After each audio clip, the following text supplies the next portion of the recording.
place that is haunted. Right from the start, dear, built on an acre of sand. Welcome back. Thanks for joining us. I'm Zada. And I'm Kelly. And you're listening to Two Sides and the Truth. It's funny because the very first thing on the list is drinks, and I don't remember. I wrote that down because we're talking about how my drink's been stolen. Okay, y'all, this is the case of the stolen drinks. It's a serious situation. I made the mistake of telling people how good this one seltzer drink is. Right. Because when you find something good, you want to share it with the world. Yeah, I need to look it up right now. I didn't realize this is where we were going. It's the Smirnoff Topo Pico, Topo Choco. I think it's Topo Pico. Yeah. It's they're amazing. They are. And you're welcome. They're like the seltzers, but they are spicy flavor or like Mexican infused flavors. Yeah, tahini and jalapeno. Jalapeno margarita. Pineapple is one of them, and it's that's one of my favorites. It is my favorite. Gosh. And so the HEB here usually only has 2 packs of them at a time because, I guess people don't know about them. And so last summer I discovered them at the beginning of the summer, and then I told Kelly about them. So then it was like if we had plans, one of us had better get there soon because the other one was going to beat them to them. Yeah, I'm going to grab that. Yes. There's only going to be one left. So I bought one. Because I've been there too when there was one left, and I was like, Zada. Yeah. You've been here already. Yeah. And so I was like, so last weekend I went and they only had one, and I got them I actually got it on a Thursday, I think, in preparation, maybe even a Wednesday for Zaley's graduation party in case I decided I wanted to have a drink. And so I bought those, and I was like, I'll have 2 or 3 at the party, and then I will, take the rest to the girls' weekend. Yeah. No. They did not last because I had a few, and then as people saw me with them, they were like, hey, I want one of those. That looks really good. And I'm not going to say no because I want people to know how wonderful they are. Just don't buy them where I buy them. Right. So you're going to have to go out of town for that. I know, because there's nowhere else in town that I found them. Kroger carries them, I heard. So I haven't seen them there, but we looked it up at work because I told them how good they were. I was telling them the same story. So everybody took them. So I was like, okay, well, Rick and I went to the lake today. And so I decided last night I would get some more for the lake and again, save the leftover ones for next weekend. And nope, totally out of them. Man. So I bought a different kind, which I can't even tell you what kind it is. I'd never heard of it before, but it sounded good. It was disgusting. It tasted like white glue, so I didn't drink at the lake because, who wants to drink white glue? I don't think like Elmer's glue. My son's like, how do you know what Elmer's glue tastes like? I was like, you never tasted Elmer's glue? Did you? I did. I feel like most people did. I know there's a joke about people that eat glue, but I think most people have tasted glue. I mean, you taste a lot of things when you're little. Like crayons. I can remember thinking I need to taste this. I remember eating some crayons before, and yeah, see, I like the way that markers smell, but they told me that was a bad idea, so I stopped doing that. I'm like that with gasoline. I really love how gasoline smells, but it's not a good idea to sniff it. Nope. No. Anyway, so that was my little drink story. Going into the graduation last weekend was the graduation. So Zaley graduated from school. Graduation day, we get there, and I rode there with Rick, and then meeting us there was my older kids and their friends or / significant other, and then Zaley's kindergarten vice principal. So when and I've talked about her on here before, but she's the one that has really helped me so much with Zaley. She's wonderful. And she owns a local flower shop here called Petals Plus, and it's in Red Oak. And she's done all of Zaley's mom's corsages, anything since like all of school. And we're in Texas where mums are a big deal. Yeah. And these are not little mums. She's making her like mums that cost like a few $100s. They have to at least be half the size that you are. Yes. Her mums are so heavy, and she's just really taking care of her. Zaley wanted an American Girl doll. She took her to the American Girl store twice, I believe, and got her American Girl dolls. She would pick her up and take her to the movies, pick her up and get matching manicures, matching shirts. I think I mentioned on the last podcast that she gave me a gift with Zaley. And then, so we all had our little meet up there. And then the next day was a graduation party, which you attended. I did. More people came. Pretty much everybody invited came. That was a very successful party. I was like, dang, Zaley, you had a good graduation party turnout. I'm impressed. And I didn't even really invite very many friends because I have so many friends, and then I feel like I have to entertain friends. So I only invited really like 3 of y'all, I think, maybe 4 of y'all. And, and 2 came. And so, but you can entertain yourself. So I wasn't worried that I'd have to entertain you, Oh yeah. And I'm good. Part of my family, so that was fine. A lot of my family. But the crazy part about the graduation party is that, it was like there was 3 families there. There was my family, which consists of my dad, my children, their significant others, their friends, and my cousin. One cousin came. I don't live by any family. And then my 2 sisters came. And then my ex-husband came, his wife's parents, his parents, and then, and then one of her children. So that's pretty much his whole family. Yeah. And then Rick had part of his family, which was his grandparents and his brother and his brother's wife. And so we had all 3 families there, which is, we've kind of done it a time or two, like at a graduation or something, but not that many and not like intermingling with each other. That's a bunch of different worlds colliding right there. It was. And at first they were like staying separate from each other. So out in the sun area was my people, and inside the house on the couches was Scott's people, and in the garage was Rick's people. And then I had to like go around and kind of get people to intermingle. Yeah. And you did really well, because the way you do that is by like introducing. Because people want to see the house. And so you're like, okay, let me take you on a tour. And as that tour goes on, you see different rooms and the people that are in those rooms. Yes. Yeah. So it kind of helps to have the flow of the party that way, because the host gets to talk to different groups of people at different times. And you intermingle people throughout the house, showing them different rooms. Right. So, and I had people come out and ask me, where's Zada at? And I'm like, oh, she's giving a tour. If you wait here long enough, she's going to come back in here showing people around, and you'll be able to catch up with her. That's exactly how I did so many tours of the house, and thankfully it's not a very big house. But it's pretty big, actually. Well, they kept saying that this is bigger than I thought your house was. It is a big house. But that makes for really good party spaces, because all you have to do is kind of gravitate towards different areas, and you'll figure out something that works for you. Yeah. If you need to be outside for a minute, it's awesome outside seating and everything. It's like you're in a tree house. Yeah. If you want to come inside, people want to sit inside and eat or something like that. Like, it was good, different flows throughout the house. It was. And I liked that finally everybody started intermingling. And it was funny because it was supposed to be from 12 to 3. The last guest, I think, left at 10:30. My sister, I believe it was. I'm not even sure who it was. And I did not mind. I was having a great time. Oh, yeah. And so we had a full crew the whole night. And Rick was just like, okay, I did not sign up for this many hours. We're not going overnight, or I'm charging you guys extra. No, and he was like being hospitable and funny and like laughing and smiling. It was so weird. And he was like, you owe me for this. He's gotten so much better, baby step in different things. Like you've done a lot of being surprised at him within the last, couple years. Yes. So I think that it all just comes, he knows how to host. He did a good job. He's gotten that, And he was smart putting the barbecue pit where it is, which is where it normally is, but he could have moved it where the patio was. And he didn't. And I asked him why. And he said, because it gives me a chance to like break away. And so he wouldn't get overstimulated. He didn't use those words, but that's basically what was going on. And so he had his people out there with him, but he would come in. He was like, it was perfect. I could come in and bring meat or grab meat or get something for the grill. And I could be like, yeah, hey, everybody. Hey, yeah. All right, I'm back out there. So when everybody gets excited about meat. Yes. Yeah. Every time he was in there, there was something. So that was funny. The other funny part was that my dad did not recognize my ex-husband.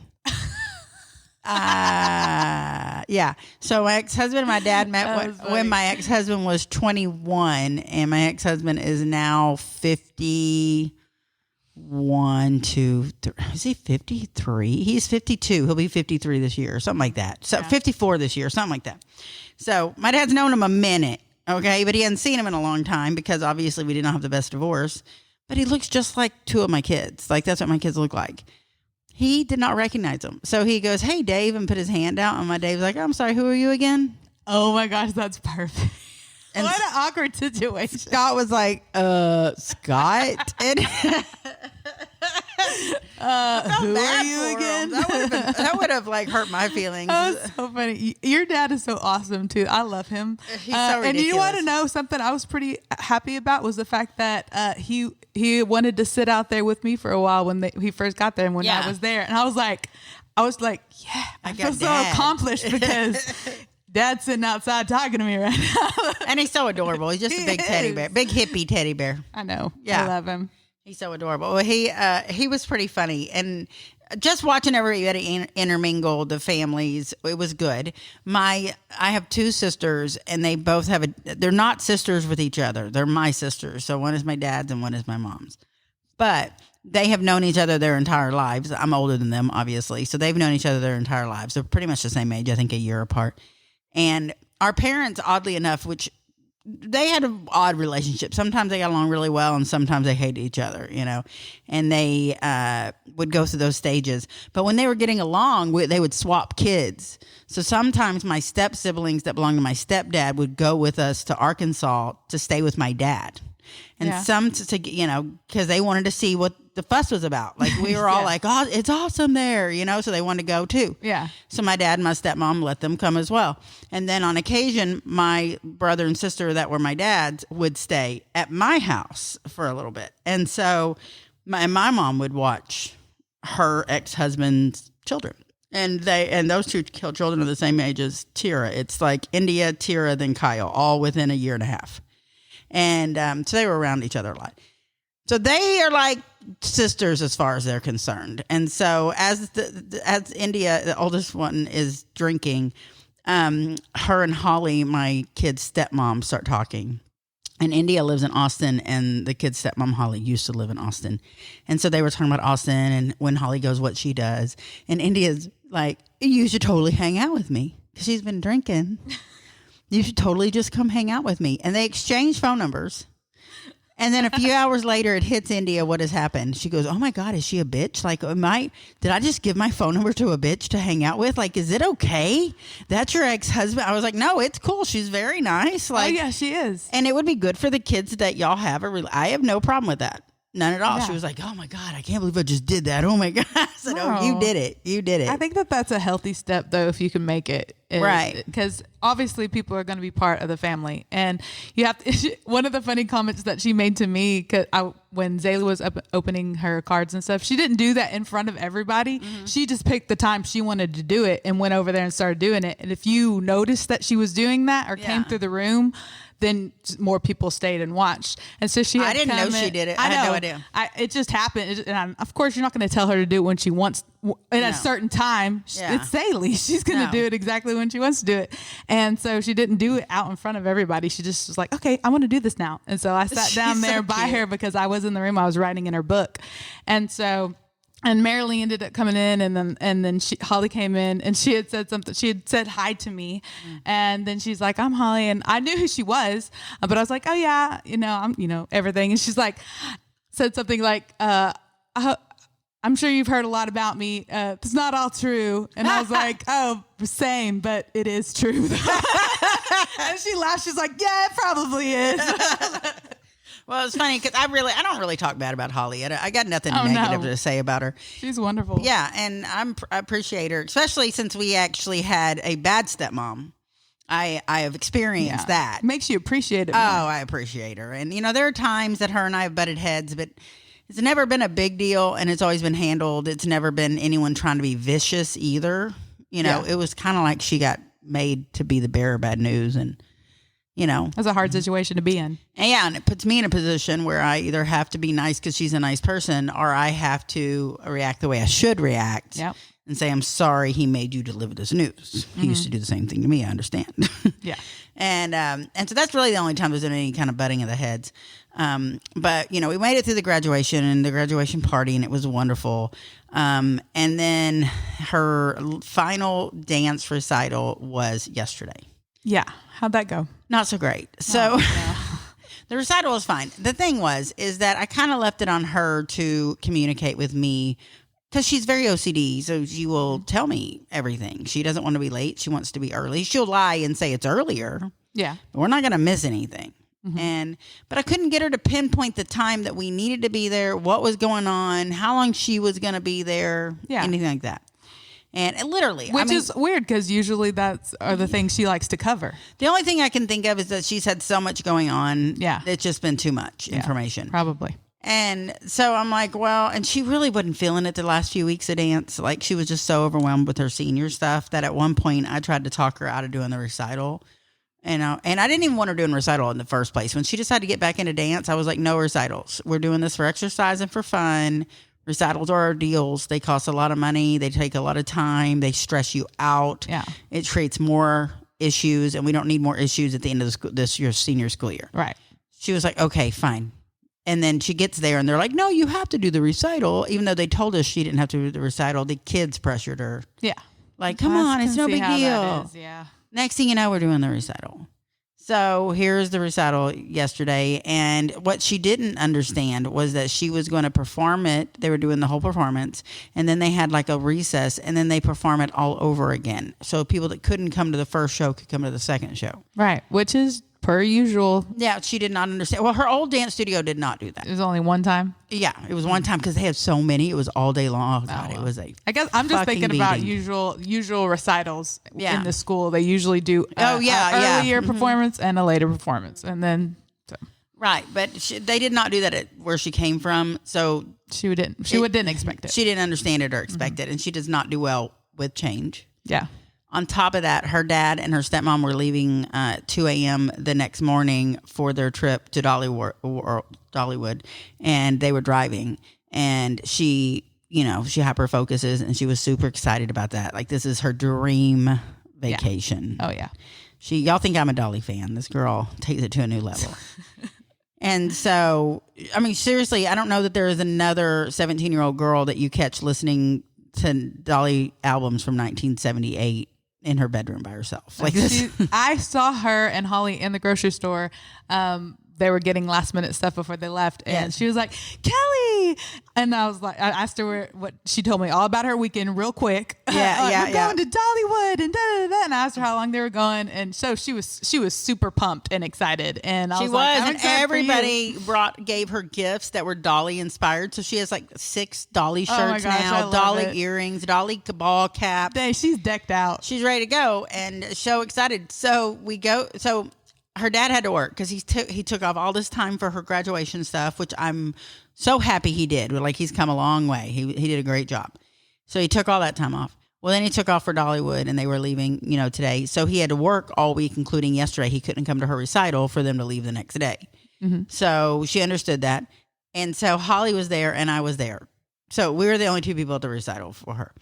Everybody has been doing so much stuff for her. They had to do other stuff. And so she was okay with that, no problem. But Holly texted me, are you coming? Will you sit with me, basically? Like, I'm here alone. And we don't normally sit together as families or whatever. We just don't have that kind of relationship. And I'm like, yeah, great. That's very nice. So we sit together. Very pleasant the whole time. Zaley does the first thing. She starts texting me right before the finale after the first performance. And that's when she just now realized they expect her to stay. And do another one. And she knew she was supposed to stay that late. But when the show ended earlier, she was like, oh, we're done. We're going to be done early. Yeah. No. Yeah. So she immediately starts texting me that, they're making her stay and she's not going to do it. But my thought process is you are part of a dance team that relies on you. You choreograph together. You have a place that you made not a promise. Going to be filled. You made a promise. Yeah. And now they're not, she was only in 2 dances and neither one of them is there something that if she's not there, anyone's going to notice. But they will. The dancers will. Yeah. So, and I'm big on you follow through with what you promised. That's good. So here's where I don't know that I made a parenting fail. I think there wasn't a right answer, and I just had to do what I had to do. And I did, though, at the end of it, question myself. And I don't normally question myself. Normally, I'm like, no, I had to be that stern. Yeah. Sometimes you have to be so mean, not because you want to, but because some kids, that's all they respond to. I have some kids that if you even look at them cross, I can't function for 2 days, so you don't want to do it. Like, it's a parent to the child's reactions. Well, everybody's coming out from back, and I text with her, and then she stopped because they had to do the finale. And when they did a little thing for the seniors, and there's only 3 seniors in the group. And so each of them, they did a little video thing where they get to talk.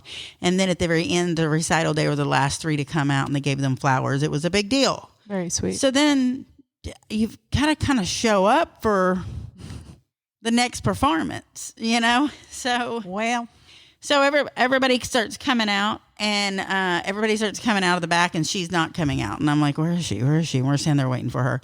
And she has a friend that she spent the night with last week that's in dance that moved away. And I have another story about this. But basically, I've not met her parents. Her stepmom has, because she's been at her dad's house since graduation. And they took her over there to introduce themselves. So they see Holly and think Holly is her mom, which this has never happened. In all my years of parenting, I've never had anyone not mistake me for one of my kids' parents. But I understand they met her first and hadn't met me.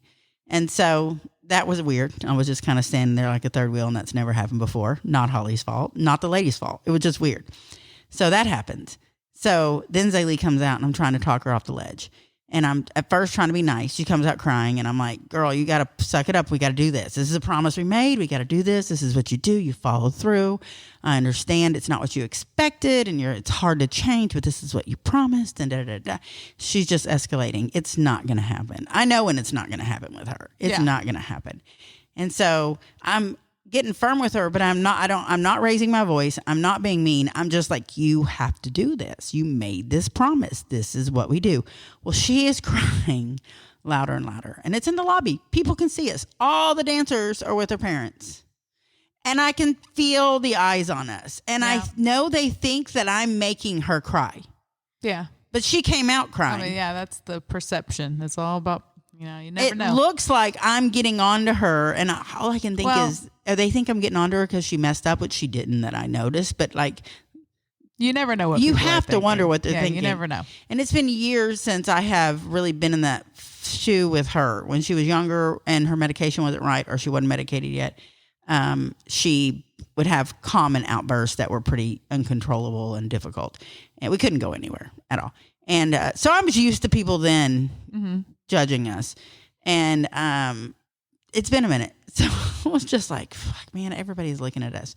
Well, so that doesn't mean that you were in the wrong. Oh, no. And I felt like I wasn't in the wrong. And I felt like I had to stick my guns. And her stepmom was right there. And her stepmom was completely on my side. Exactly. And that's what I'm saying. When it comes to people watching and looking, okay, well, if you're going to look and watch, pay attention to the conversation, and you'll see what's going on. And they don't do that. We can fill everybody in on this conversation if need be, or you can mind your own business. But don't. Whatever. They don't. Well, and you can't expect that of people. The dance like owner lady comes over and introduces herself, and she thinks Holly's her mom, because she saw Holly talking to the other people earlier.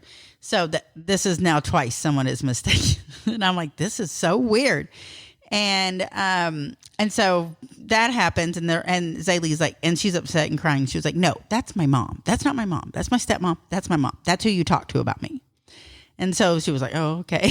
But she was being nice. And the dance studio lady was like, hey, she didn't have to do it. We get it. We know her anxiety. She's made it clear this might be a problem. I said, I understand. I appreciate that, but I do want to try and get her to do it. Yeah. Like, this is what she signed up for, and this is what she promised. She was like, okay, but no pressure. But there is pressure. Now she said it in front of her, so now it's not going to happen for sure. Yeah, of course. She's off the hook now. Right. So I'm giving her a speech about basically, listen, you're going to go, but I want you to know I'm not letting you do dance next year. Because she would be in the adult classes. Right. She would not be in the children's. There would be no more recital. But why... You just let them down. Like, that's not cool. So she's getting upset with me. We're going back and forth. I'm still trying to get her to do it. I'm not raising my voice. She's crying, but she's been crying since long before I saw her. This lady that's a parent approaches us. And she's like, you can tell, thinks I'm a problem. Yeah. You can't hear me. I guarantee you she could not hear anything I was saying, because I was being very purposely low. But she could see Zaley's face and her crying.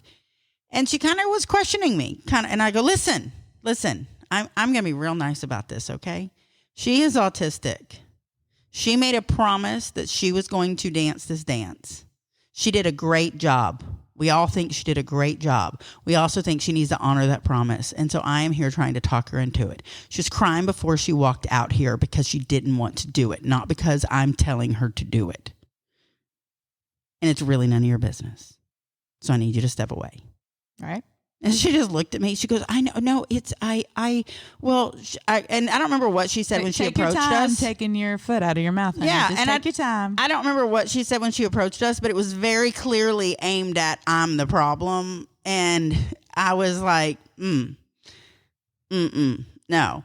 And so Zaley even was like, I said, I told you that's what people were thinking. Yeah. You know? And so we left and they went on their merry way, and I went home and I was so frustrated. I mean, it took me an hour to calm down over it. Cause I wasn't so much mad at Zaley at that point. I was just like, I don't need Susie Q. I get there's kids that are abused, whatever the case, but you know, no one's going to look at Zaley and think she's abused. They're going to, it looked like she was throwing a hissy fit and she was spoiled. That's what it looked like. Well, and that's not what the case is. It's her anxiety. That's not the case either. I know. You know. And in either way that goes across, whether it is an obvious person or she tells you like that they're suffering with autism, so there's going to have different reaction, or if it's somebody that is being a priss and throwing a tantrum, you have to address those situations. Yeah. Okay. And it isn't the responsibility of anybody that's around, especially when you're doing it obviously out in a public place. Anybody could listen into the conversation. There's no physical or any kind of manipulation. I'm trying to teach her values. And I was trying to get her to go away from the area, and she wouldn't. Yeah. So we were stuck in that situation. And she's getting older, so you can't always protect her from every situation. That lady coming up and invading y'all's personal space is a lesson that she had to learn too. She had to learn, if I do this, people get involved. And if I don't really want that to happen because I'm just trying to control the situation with my mom right here for a second, and I'm not thinking about what she's thinking about because she's trying to protect me. That was her learning that sometimes the way you act takes away the protection that people around you can offer you, especially when you're in a social situation like that, because people are not going to mind their own business. Right. And that's exactly, and I mean, I'm not going to say I get where the lady was coming from, because there was no reason for her to approach. It was Zaley crying and me talking to her. I mean, there was no, at one point Zaley was like, why are you yelling at me? And Holly was like, she's literally whispering. You're the only one yelling. Well, that's what I'm saying. Sometimes you can only hear the voice that's coming from you. And if she's yelling, everybody's yelling. Yeah. Because you are. And I kept telling her, calm down. People are watching you. Do you want your people to think this about you? You're 17. I need you to right now think about the fact that you're 7.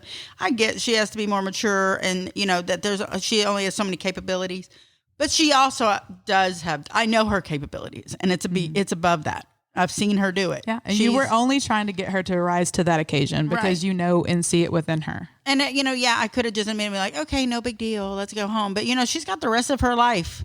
And I can't be teaching her, you can just walk away from your promises. Like, you can't. That's not how this works. Yep. So that was my, and it really kind of was funny because here I was like, woohoo, I'm done, graduation. Fuck no. And the very next weekend, it's like she was 2 again.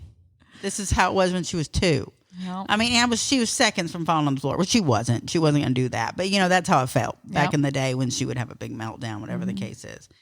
Anyways, that was our resettle. I left there a little defeated, but we made it through. Well, sometimes when you come through any kind of warfare, or that you feel that you're under, which is usually character building, and they're important situations, even if you just think of it as not, that's a building block that's happening. And sometimes it's really hard to put that building block on the block that you have, and it takes it all out of you. So I understand why you felt defeated and exhausted, because sometimes that's what happens. And her stepmom was sitting there agreeing with me and helping me, and she was very supportive, and I was very appreciative of it.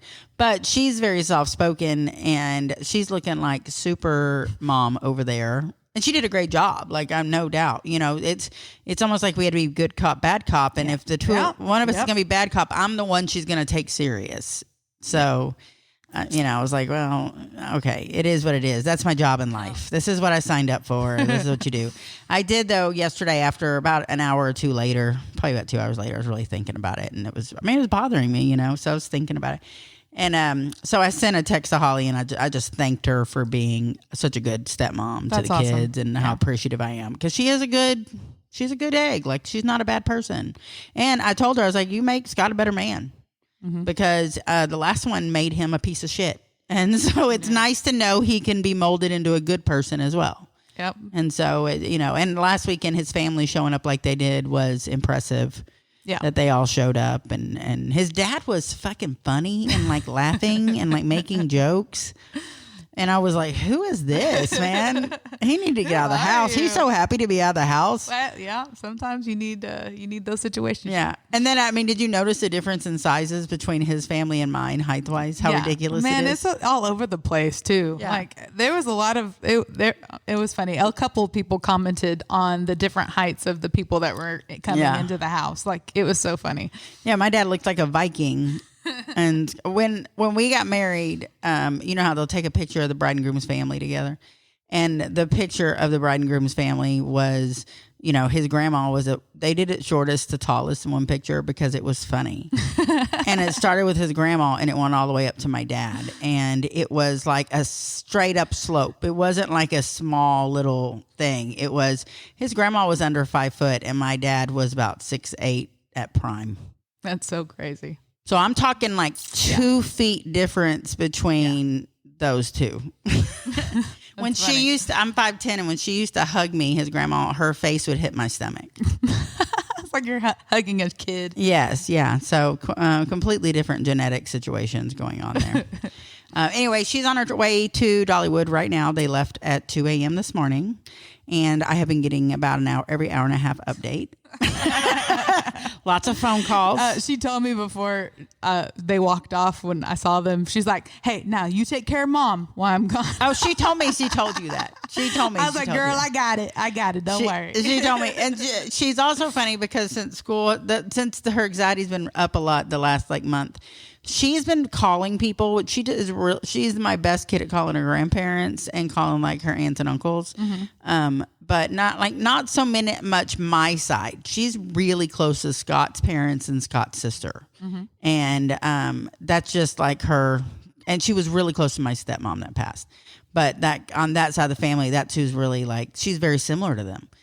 And so she's just had a lot going on. Her anxiety's been up. She has been calling everybody. So she's been calling Mary. She will call Mary and to have a conversation about how she's feeling. Well, that's and Mary will give her advice. Mm-hmm. And Mary never calls and tells me about it. I don't ever hear it from Mary. It is Zaley that tells me. That's good. And I was like, who are you just talking to? Oh, I was talking to Mary. You know what she's doing today? She's gonna da-da-da. I'm like, what are you doing? And she doesn't just call people. She calls people at 6 a.m. Oh, gosh. She doesn't have my number. Does she have my number? I don't know if she does. I don't think she does. But she has. When she was getting in trouble a few years ago, Mary was like, "Call me," and Mary started calling her and getting on her and being like, "You da da da," kind of like what you did that one day. And so ever since then, this is how it's been. Mm-hmm. But she knows her sister gets off really late, and then I get up really early, and so she knows we talk in the morning as end of Zoe's day, beginning of mine. And so now she knows that, so now she calls Zoe. So sometimes I go to call Zoe and Zoe's on the phone with Zaley at I'm talking 5:30 in the morning. She's like, well, that's when she can talk. I was like, you're so funny.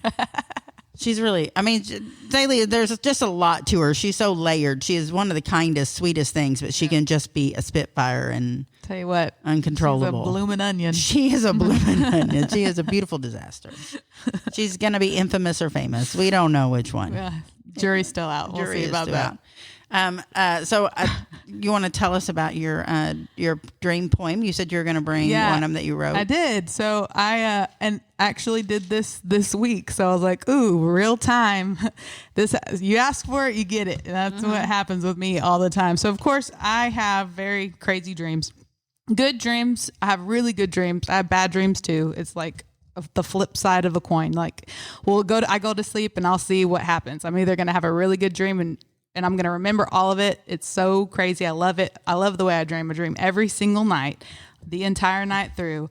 And I know everything that's going on. It's hard to even... Opposite of me. Yeah. Immediately forget. Immediately. So, and a lot of them, they're not even crazy. Sometimes I have crazy dreams where I can hover and I can go different places and I can breathe underwater and all these kind of crazy things, which is really cool. But some of them are very real and very real life. I see things I see in real life. I do things only I can do. Or in like real you life. said that you smoked that cigarette and it made you cough and it woke you up and you could smell the smoke. Yeah, it's so crazy how my brain can't really differentiate between those two things. And, but I love it too. But it's like I said, double-edged sword. Even when I dream now about my mom or my brother, I know they're dead in my dream, but they're alive. I do the same thing. So I'm like talking to them. I'm like, I know you're dead. Yeah. And they'll be like, yeah, but we can still visit. Yeah. Right? Like they're telling me it's cool though. Yeah. You're going to have to get over that. Yeah. I do the same thing. I have conversations. Those are my favorite dreams. I love those. They really are to me too. So I'm going to explain to this dream that I had. And then I also, as soon as I woke up, I wrote down what I had been saying in the dream. And so these are my dream poems. So the dream is I was on a beach, which is my favorite place to be. Fair. I love to be next to the water of any type. Okay. So I'm walking out on the beach and I'm looking out on the waves in the water and the deep. And I love to just go swimming too. But, so this is what happens. I walk out into the water and I'm just kind of wading around at first. And then I'm like, oh, I want to go a little bit deeper. So I'm going to swim for a while. So I swim out and I'm swimming. I love to swim. I can swim forever. I can swim straight across Waxahachie Lake, take a little break and go back. Like, I just love to swim. Well, here I'm on a beach. I'm on an island. So I just going to swim out for a while and then I'm going to come back because actually swimming in the ocean kind of scares me. Yeah, same. There's a lot more going on. Yeah, they might get eaten. And sometimes the waves are crazy. But anyways, so I'm walking out and I'm just wading in the water. The water's really calm, so I want to swim. So I go out, start swimming, and I'm swimming. I stop to take a break and I look back and I'm like, I'm not that far out. And I go and I go underwater to touch the bottom to see how far I am from the bottom. I like to test it that way to see if I can touch the bottom, make it back up. So I've touched the bottom. I feel that I'm still pretty shallow. So I'm like, okay, I'm going to swim some more. So I swim out and I stop and I turn back and I see the coastline. And I'm like, oh, I wonder how far I am. So I go down, touch the bottom, come back up. Do this a few times. And I finally get out to the point where I'm just going. I come up and I look back and I see that I can't see land anymore. And I'm like, oh, that's not good because I'm tired. I'm going to have to sit here and float for forever and just hope that the waves don't get too bad. The storm starts picking up. And so I start getting to the point where I'm panicking because then you don't know what direction to go. Yeah, I'm exhausted. I'm kind of feel like I think I can just go back. I don't even want to see if I can touch the bottom now because I'm scared. Yeah. I ain't going down there anymore. Yeah. So I'm just thinking like I have to turn back. I have to get back to the shallows. So this is the poem that was in my head that I guess it could be a song. It came out as a song in my dream, but I'm just going to read it poem wise to y'all. All right. So it is, I just call it shallows because that's what I ended up saying.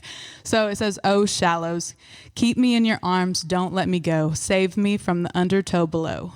Oh, shallows, I have drifted far away before. Keep me where my eyes can see the shore. Oh, shallows, I can feel the tide begin to rise, and soon it will be time for our goodbyes. My eyes burn from the salty tears. I've been adrift for many years, so close, but still so far away. I'm choking as I'm crying out, and my lungs are filling up with doubt. Nobody should have to go this way. Oh, shallow, I should have stopped when I was at my knees, but my eyes were always on the deep.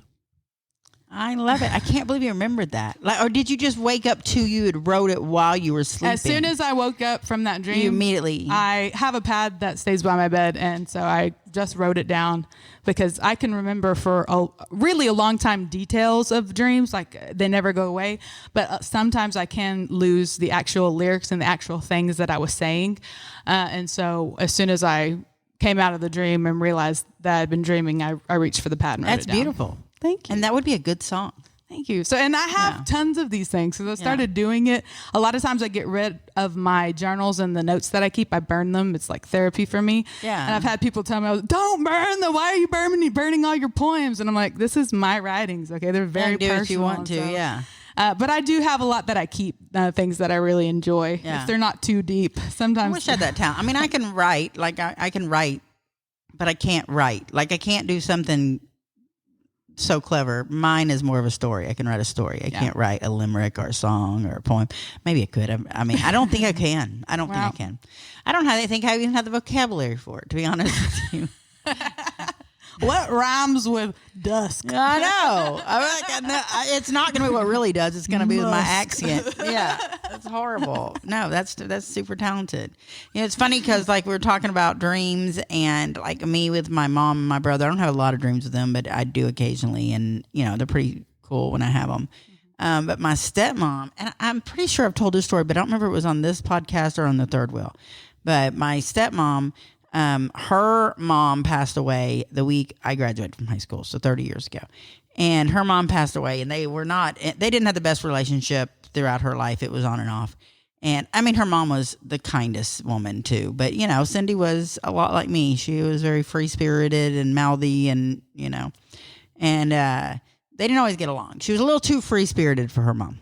And she had made a few mistakes in life her mom didn't appreciate. And, you know, it is what it is. Yeah, I've done a few of those too. Well, they weren't even all her fault, to be honest. I mean, it wasn't just about mistakes. And anyway, so they had a tumultuous relationship. And when her mom died... Look at your vocabulary. Oh, my God. It was a big word. Oh, my God. I feel like Amy. Because Amy has such an impressive vocabulary. Al's Amy. She procures things. She doesn't go buy them or get them. She procures them. And I'm so impressed with it every time she says it. Just like in regular conversation. Not just on the podcast, like real life. I don't know anyone else that uses that word so well or often. Anyway, so like I just totally got off subject with it. What were we talking about? Now you've threw me off. You just totally threw me off. You're talking about the dreams. Okay, so the dreams that I have about my mom and my brother. Well, Cindy had a dream about her mom. She was really, really struggling. She couldn't sleep. She was really stressed about a few things. And on top of that, her mom passed, and they weren't the best place her whole life. Not her whole life, but on and off. And she really struggled with it. And she couldn't sleep. She was just really, really struggling. And it was to the point I'm talking like 4 or 5 days in, she hadn't slept yet. And so she goes and she lays down, and she was like, I've got to go to sleep. So she was like, I just started like praying to my mom, like basically talking to my mom, like verbally using the words, I need you to come and help me go to sleep. I cannot continue like this. I need to sleep. I need some peace, and I need some sleep. I need it. And just kept saying it. She finally falls asleep, and she just falls into a deep, deep, deep sleep. And this is probably a month or two after her. No, it was longer than that. Yeah, a month or two after her mom died, I guess. And so she wakes up, and her mom is at the foot of her bed, and her mom is just like staring at her. And she was like, Mom, what are you doing here? Like, you're dead. Like, she knew she was dead, too. She was like, I know, but you told me to come. You prayed, and you wanted me to come and tell you, and you're just going to have to stop worrying it. We're in a good place. We're good. Like, stop. Like, we're good.